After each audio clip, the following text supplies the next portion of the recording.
30 secondes, le temps d'avoir le premier intervenant politique dans cette émission. Oui, je pense tout d'abord, comme j'étais en train de le dire, que le discours au lendemain ou à la veille d'un remaniement n'est en aucun cas une tradition républicaine. Ça, je suis formel là-dessus.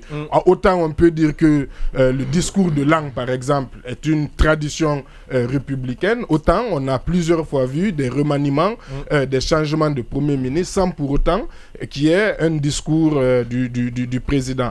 Maintenant aussi, je me dis aussi, d'un autre côté aussi, est-ce que ce serait une bonne chose à ce stade de faire un discours? J'en suis pas sûr. Pour aussi le futur Premier ministre, est-ce que le cap que doit prendre maintenant la transition ne serait pas aussi un cap qui serait, on va dire, défini en concertation avec le futur Premier ministre pour lui donner quelque part des coups de franche aussi, pour lui donner une certaine légitimité pour mener à bien sa mission. Et ensuite, peut-être justement, est-ce que le président lui-même a défini à ce stade le cap qui suit, comme on appelle, la suite de la dissolution? Peut-être que justement, comme on parle, on dit qu'il doit consulter, et c'est un vœu pieux qu'il consulte, alors que peut-être le cap finalement sera issu de ces consultations, de la nomination d'un Premier ministre et éventuellement d'un nouveau gouvernement. Et à ce moment-là aussi, le discours pourrait être la bienvenue à ce stade-là. Oui.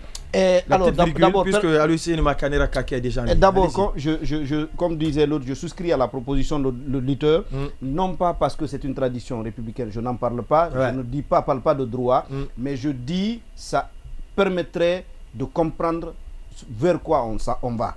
Et encore une fois, c'est vraiment une proposition de circonstance, vu maintenant là, avec le flou total dans lequel on est, la crise, toutes les hypothèses susceptibles d'expliquer ce qui est en train de se passer.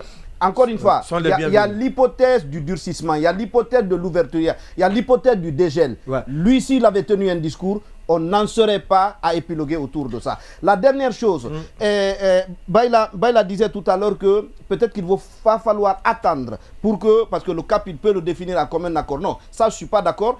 Le président de la transition, c'est lui qui a pris le pouvoir, c'est lui qui s'est engagé à conduire la transition à bon port. Et l'organe central d'orientation via des élections. En principe, avant de prendre l'acte d'hier, il doit savoir vers quoi il va. Et quand il désigne un Premier ministre, il lui confie une mission. Celui-ci décline ces missions-là auprès des autres membres du gouvernement. Bonsoir.